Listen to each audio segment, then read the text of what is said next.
Thinking about launching a podcast but overwhelmed by all the moving parts? At Turnkey Podcast Productions, we take the hassle out of podcasting so you can focus on the talk, not the tech. From concept to launch, guest booking to post-production, we handle everything. Need a strategy to grow your show and turn guests into clients? Yep, we do that too. DIY or done for you, we've got the solution that fits. Whether you're just getting started or ready to scale, Turnkey is your behind-the-scenes podcast team. Turnkey Podcast Productions. Your voice, your message, fully produced. Learn more at turnkeypodcast.com/contact. That's turnkeypodcast.com/contact. They actually have a plan for today's Nice Guys on Business podcast. You don't want to miss it. The links between EMF exposure and sleep disruption are very strong.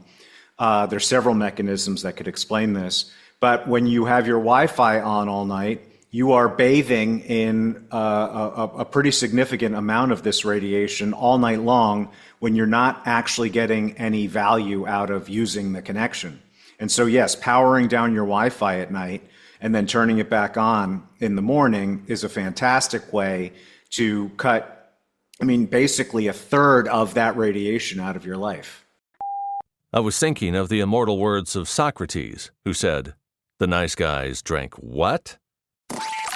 Go from where you are now to where you could be. Get expert tips to grow your business, to be more productive and more efficient, whether you're trying to build influence, grow your community, or make it rain. Best-selling author of Nice Guys Finish First, Doug Sandler, can lead the way.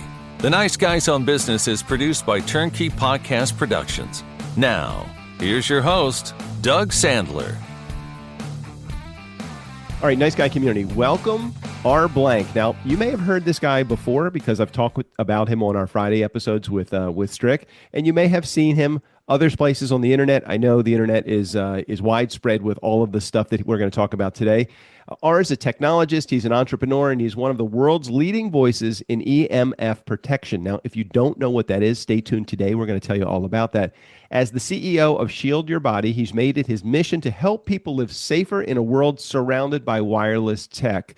He co-authored the groundbreaking book Overpowered with his dad, the late Dr. Martin Blank, a pioneering EMF scientist, and now with his new book called Empowered, R is giving people the tools to understand EMF and to take practical steps to reduce exposure without ditching their devices. He's also the host of the Healthier Tech podcast, which we have had a relationship with in the past. He explores how to live well with modern technology. R, I'm excited to chat with you again. Welcome to the Nice Guys on Business podcast. Great to see you again, Doug. Thank you so much for having me. Yeah, so this platform of Zoom has been very popular with everybody that's in the podcasting space. And I know we're going to talk about electronic and EMF and all of that stuff that's out there. It just seems like with technology today, how do you ever get away from all of this, or how do you get away from it smartly so you can come into it when you need to? Yeah, there is no getting away from it. There is no going back to zero EMF or zero human-made EMF. And so the goal is to be aware of your exposures and to control them and take the reasonable steps to reduce them and to eliminate the really significant ones. Well, go ahead. Yeah, go ahead. No, I was just going to say briefly for those of your listeners who may not know, EMF stands for electromagnetic fields. It's a form of energy created by a mix of electricity and magnetism. And for billions and billions of years, the primary form of EMF that all living things were exposed to is sunlight, right? Because all visible light is a form of this radiation. But since 1850, we have been exposing ourselves more and more and more to these human-made forms of EMF, first with the light bulb and the power grid, and then all these appliances that run on the power grid. And eventually we learned that it could be used to send communication wirelessly. So radio, television, radar, and now, of course, technologies like Wi-Fi, Bluetooth, and cell phones. And it is these forces that I'm talking about. So when we're talking about EMF, we're talking about this force that is emitted by everything that runs on power and everything that communicates wirelessly. I would think, and again, you know the subject much better than I do, and you can take a much deeper dive into it than I ever could. But could you share with me how industry is working towards helping us understand this, or are they working against helping us to understand this just so they can sell more products? Yeah. So they are not working to help us understand this. They're not working in any way to help us protect ourselves from it. They are, in fact, working against the strengthening of the weak and pathetic safety regulations that do exist. In fact, there's litigation right now between multiple groups and the Federal Communications Commission over their decision to not revisit the cell phone radiation standards that were established in 1996, back when technology was fundamentally different. And I do have a chapter in the book that goes into some detail about the ways in which industry is adopting what is widely known as the tobacco playbook in order to fend off regulations. But even with the weak regulations that we have now in place, a lot of people, for example, are very surprised to know that Apple tells you not to hold your iPhone against your body, right? This is a device that is literally designed to be used, held against your body. Right. But if you read the fine print in the manual, they tell you not to, because your radiation exposure can exceed what is legally permissible. And so these, it's an issue that the wireless companies are obviously well aware of, but it is one that they are trying to delay and obfuscate. Okay, so there's a lot of stuff in there that I want to unpack, but I want to do maybe some of this one at a time, or take some different tangents as we have this conversation. So there are some things that people can do to protect themselves against EMF, against all of the products and services that are out there. I mean, it seems like everything today is wireless. Now, Apple may say, we don't want you to put in small print, we don't want you to put their phone against your head or on your body. Okay, so you then buy wireless earphones that go, in your ears, that basically, I don't know if they emit the same level of EMF or what. So what are some of the things that we need to look at when it comes to these products, just to determine if they even have a challenge with EMF? Yeah, well, if it's communicating wirelessly, it is a source of EMF. So anything that's Wi-Fi, anything that's Bluetooth, anything that communicates over cell signals, these are all sources of EMF. And generally, the further the signal needs to travel, and the more data it needs to send, the larger a source of EMF it is. So to answer one of the questions you just had, a cell phone is a much stronger source of EMF than AirPods. Because a cell phone needs to be able to communicate over several miles, if that's where the nearest cell tower is. Whereas AirPods, I believe, are using the standard where they can communicate up to 150 feet. Right. So much less power. But then you also include duration, right? So if you took a phone call, I actually don't know. I don't do that anymore. But, what is that? 2 minutes, 3 minutes? Yeah. Who does? But if the people who wear AirPods, a lot of them will just wear them for hours every day, right? So you're talking about a much longer exposure. Now, when it comes to reducing your exposure, there are two key things that people need to do. Number one is to reduce the amount of this technology that they use.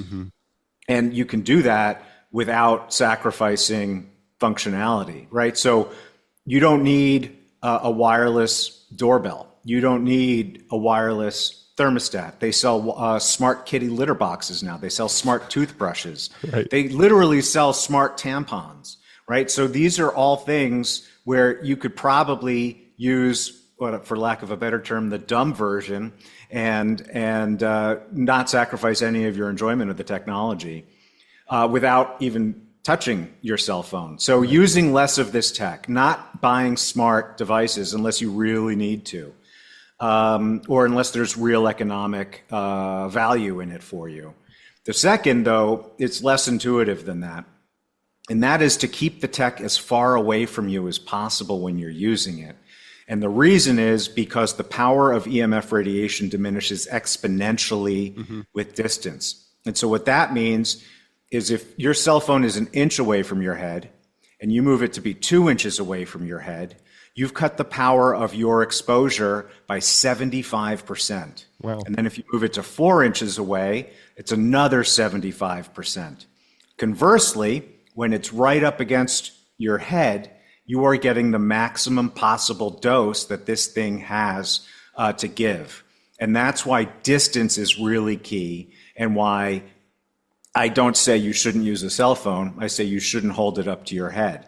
It's why I don't say you shouldn't use a laptop. I say don't use it in your lap, right? Because all of these, the distance is really critical when it comes to this type of technology. More fuel to the fire why my 92-year-old mom is doing the smart thing by holding her phone in front of her and using the speakerphone as opposed to putting it to her ear. Yeah, speakerphone or wired headsets. Right, yeah, exactly.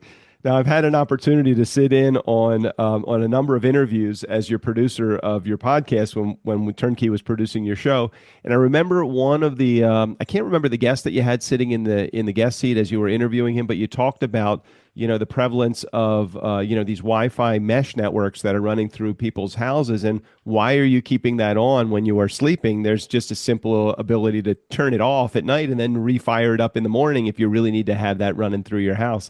So that's just a simple thing that people could do that they're not even realizing they're getting EMF exposure for just having a Wi-Fi network in their house. Is that right?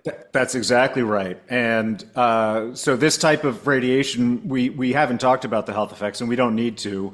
I can just summarize it by saying there are a lot of them established by literally thousands of peer-reviewed studies. But among those is sleep disruption. So the links between EMF exposure and sleep disruption are very strong. There's several mechanisms that could explain this. But when you have your Wi-Fi on all night, you are bathing in a pretty significant amount of this radiation all night long when you're not actually getting any value out of using the connection. And so, yes, powering down your Wi-Fi at night and then turning it back on in the morning is a fantastic way to cut, basically a third of that radiation out of your life. So there's other products that people are using, and we don't have to go one by one in products, but these are, I'm just thinking of the obvious things to me that may not be obvious to people. One of them is, hey, if you have solar on your home and you have a battery backup that's holding the charge, it may be to your benefit if the power goes out, but you have this huge emitter of EMF, I'm assuming, in this battery. So talk about that for a second. Yeah, so that is the real EMF pollution out of those types of systems, as well as hybrid cars, is something called dirty electricity. And that is when the quality of the electrical signal is polluted. If you look at it on an oscilloscope, it goes from looking like a nice clean sine wave to a really choppy, jumpy sine wave. That's what we call dirty electricity. And anything that has an inverter creates this, and it then runs through the wiring in your home and exposing your entire home to this. And so there are certain solar power systems that are known to be better, that is to create less of it. And there are some types of filtration that you can use in order to clean the dirty electricity. I actually have I have a couple in my home because I have battery. I don't have solar, but I do have battery backup because I live in a place where I lose power a lot. Mm-hmm. And so I have battery backup. And so I use these dirty electricity filters to reduce the amount that is created on my power system. You must have a UPS man must be at your door right now. I'm sorry. No worries at all. And I would tell you that we're going to edit that out, but we're not going to edit that out because this is real life. It happens in real time. So there is no EMF being emitted from ours dog right now. I can promise you that. Safe. But also just to take this as an opportunity to quickly talk about the book, that is an example, right? So what makes this book different than all the other books on EMF, including, as you mentioned, Overpowered, that I wrote with my father. This book is about, it's a consumer guide. It's designed to teach consumers smarter ways to use this technology. So there's several chapters on the the behavioral changes that you should focus on first, like turning off your Wi-Fi at night, like you brought up, and not carrying your phone in your pocket.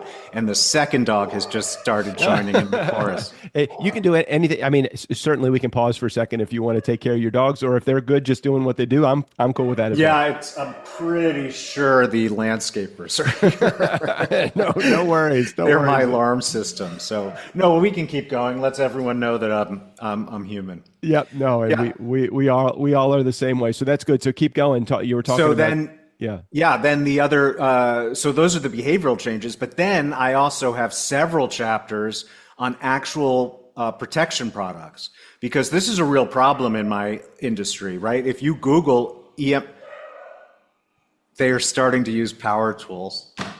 I can't hear the power tools. I heard the dogs, but no power tools. Okay, good. Then let's keep going. Okay, I am really sorry about this, man. It was not on the calendar. After 1,650 plus episodes, we realize that human beings are human beings, and all of that happens. We are not we try not to be overproduced. We try to be produced enough to bring on the great guests that have great content, and that's exactly what we're doing today. So no sweat, my friend. Just keep rolling. Keep rolling. Okay, yeah. So I was saying, if you Google EMF protection, you'll find a lot of products.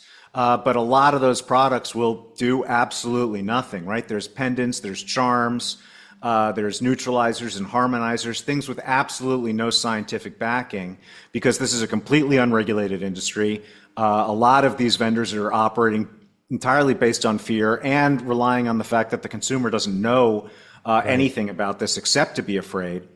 And so my book talks about the types of EMF protection that actually work, that are based in science, and that whose impact and efficacy you can actually measure.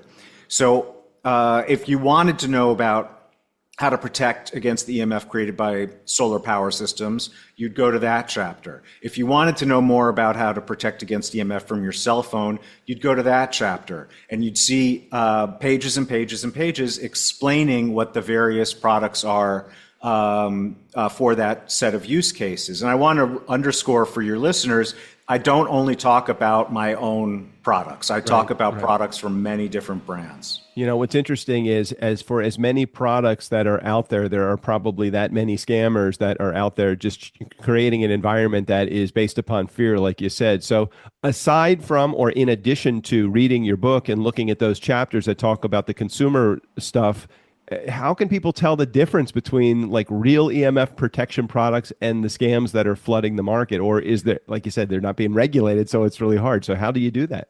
Yeah, well, so there is a whole chapter on that as well. Okay. Because it's important to me. It's important to me. So for your listeners, I'll just say I got into this. I used to be a software engineer, and I got into this through the work of my father, Dr. Martin Blank, who is one of the in the intro you mentioned, one of the world's leading researchers into the health effects of electromagnetic radiation. And in 2012, he needed help writing his book, which became known as Overpowered. And that's how I got into this. That's where I learned all of this in detail. That's where I realized what was happening. I realized there was a real market need for people to be able to use technology more safely. And so that's where the idea for Shield Your Body came from. And while Shield Your Body, my father was never involved in Shield Your Body, because of my name, everything I do implicitly carries on his legacy. And it is very important to me that this industry be legitimized, because there are, unfortunately, too many bad actors out there with too much influence getting too much market share. So that's why I spend so much effort in the book helping people not only to know what products work, but also how to evaluate these products on their own. So, but one quick thing I can say is the types of products, the vast majority of the products that I talk about in the book are what are called shielding products. And that means they use this technology called EMF shielding. Mm-hmm. This technology is universally accepted science. It was invented almost 200 years ago by a British scientist named Michael Faraday. And he created the first Faraday cage, which is a term that a lot of people now know. Yeah. And what he showed is if you weave conductive metals into specific patterns, that you can block and deflect radiation in the other direction, working just, much like a window shade blocks sun. Mm-hmm. And so what we do, and other companies that work with shielding technology, we embed this type of shielding into our product. So in the SYB phone pouch, for example, the back of the pouch is lined with radiation shielding and the front isn't. And that allows your phone to continue communicating while still deflecting radiation away from your body.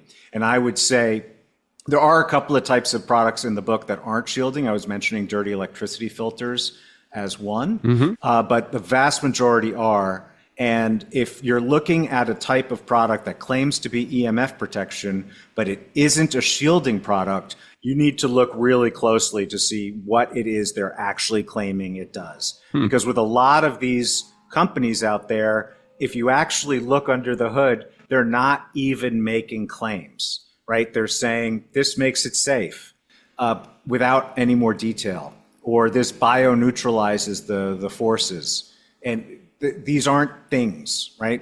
And so if you actually, the first step is actually looking at the claim. And if it's a shielding product, then at least they're claiming that it's a type of product that does work and that does have scientific backing. And that's when you start looking for the lab test data, which companies like Shield Your Body and others post on their sites, where you have these things tested in labs and they say how much radiation it blocks.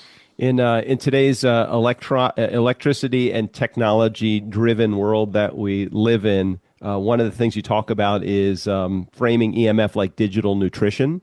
Can you explain what that means and maybe how people could apply that to their daily lives, this term digital nutrition? Yeah, thank you. That's cake is awesome. Right? I love cake. Right? But there's only a certain amount of it you should eat. I mean, according to some people, it's none, but I'm not those people. Right. You should have balance and moderation. And by the way, this holds true to many aspects of technology, not just the EMF side, but obviously I'm qualified to speak just about the EMF, so I'm not going to talk about brain rot from spending too much time on Facebook. Right. Social media diet. I mean, it's important so that you actually have some mental stimulation that is actually with real life people rather than your online friends. I get that. Exactly. Sure. Okay. And so when it comes to EMF, it really is about getting into these trade-offs where you'd like to pick up your phone and scroll or whatever it is. For me, it's Words with Friends. That's the thing I'm addicted to right now. You've been into that game for a while. I'm doing really well. Yeah. Okay, I got it. Yeah. But you got to realize that can come with the cost of exposure. Now, actually, now that I talked that through, that's not the best example. I'll give you a better example. You like sleeping with your phone. You shouldn't. You're not actually using it when you're asleep. So start keeping it a few feet away. At least, again, better is out of the bedroom, but at least keep it a few feet away. And by doing that, you are engaging in the process of consuming more mindfully to balance out the exposures and to take the edge off of the extreme exposures that are effectively unnecessary for you. Plus the anxiety that is created by having it next to you as you are sleeping and your notifications are still like, why have it next to you if you have your notifications off? So I'm assuming that people that have their phone next to them also have their notifications on, which is like, who wants to be woken up at 3 a.m. from a ding because of a Facebook post or something like that? So if I send somebody a WhatsApp at 3 a.m. and I see 2 checks, I immediately judge them. I'm like, why didn't you turn off your phone? Well, that being said, I may leave my phone on by accident as opposed to putting on airplane mode, but it definitely is out of my room. And JJ was instrumental in making sure. It's like, why do you need your phone in the room? And I used to go to have the excuse, well, my kids if they need to reach me. And then I'm like, well, if my kids need to reach me at 2 in the morning, my time, 5 in the morning, their time, across the country, what am I going to do at 2 in the morning, my time, that I can't do at 5 or 8 in the morning whenever I'm waking up? Yeah. So she really did get me in that habit, which was great. So my phone is never near me. I take it into my office, I plug it on and plug it in. And if I do the right thing, I actually remember to put it on airplane mode. But Yeah. the thing we really need to get in the habit of doing is, it's so easy to turn your Wi-Fi off. We don't need it at night. We do not need it at night. No reason is our Wi-Fi in need of being on. And that stuff, like that type of EMF protection, that's free. Turning your Wi-Fi off, that's free. Putting your phone in another room, that's free. Are there some other like little tricks or hints like that you could share? Yeah, well, and just to underscore, a whole section of the book, multiple chapters are about the free changes.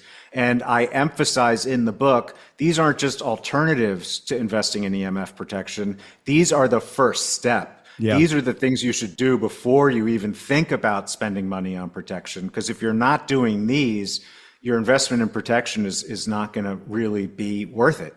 So you talked about turning off your Wi-Fi at night. You talked about not bringing your phone into your bedroom or putting it in airplane mode if you do. Those two are huge. Right. Another one that I personally consider to be probably the most significant, is not carrying your phone in your pocket or putting it in airplane mode if you do. Going back to the same reason, right? Because there's zero, when it's in your pocket, there is zero distance between this device and your body. You are getting the maximum possible dose. And people tend to do it for several hours a day, every day of the week, every week of the year. I personally believe that for many people out there, carrying their phones in their pockets is the single largest avoidable source of their EMF exposure in their lives. All they need to do is exactly what I do, which is carry a man purse. That's all I do. I have it in the pocket there. It stays on my passenger seat. If I have to drive with it, it's never in my pocket. I never put it. I hate having shit in my pockets. I don't like having that stuff in my pockets anyway. But you're reminding me, I never sent you. We don't call it a man purse. We call it a fanny pack. Oh, okay. But SYB makes, we make two different styles. Very cool. And I should send you one. So this uses the same technology as the phone pouch, except it's in a much more stylish and convenient package. And so the back is shielded and the front isn't. So you can carry your phone on your body, but expose yourself to much, much, much less radiation from it. Well, you will be happy to know that JJ has been using the little phone pouch since the moment I brought it into the house. It arrived in a nice package from you, and she's been using it, and she totally loves it. I mean, she keeps her phone in that, and she puts her phone in the kitchen. I don't even know if she keeps her phone. I never see her with her phone, so it's probably, I don't think she even uses her smartphone at all, other than just for the internet at night or whatever she's doing on it. Mine is basically WhatsApp and Words with Friends. What should I be asking you that I'm not asking you, R? I know that you have the book, and we'll promote that. And of course, we will put a link in the show notes for that for those of you that are really eager and want to get information about R's book. Today as this is the day that the episode comes out. It's coincidentally also the day that R's book is launching. You can go to shieldyourbody.com/empowered, and I'll make sure I put a link in the show notes so you have access to that. But this first week is critical, so do not delay. If you think that you're interested in seeing more, this first week is really good, not only for you as the consumer to get information about EMF exposure and protection, but it's also the week that the book will be lesser. Dollars for you to buy. So go over to the link right now. Share anything that you want to about that. Yeah, no. So this, for the next 7 days, there's special launch pricing in effect. The Kindle version is only 99 cents for the next 7 days. And the paperback and the hardcover versions, which are also available, are the lowest price that they will ever be as well. And so that's just to help encourage people take the leap and get in there and help us drive up our sales rank. Nice. Well, excellent. Well, you always share great information and great content. Always love talking to you, R, and I appreciate your time and your expertise and everything that you're about. I just like you, so thanks for being on the show. Thank you so much. And for everyone listening, Doug and Turnkey are outstanding. They totally turned our podcast around. They've given me a new outlook on business. And it's basically been critical in forming the version of the company that I now run. Well, this is the Mutual Admiration Society going on solidly right here. Thanks, Art, for being here. Thanks for being on the show. Thank you so much, man. Hey, Nice Guy community, never underestimate the power of nice. Again, special thanks to R. Blank. All of his information, including access to his book, right there in the show notes. Steve O'Brien, go ahead and take us out of here. For the Nice Guys on Business, I'm Steve O'Brien. They have listeners in other countries? I didn't think anyone was listening outside of their house. Except maybe their moms.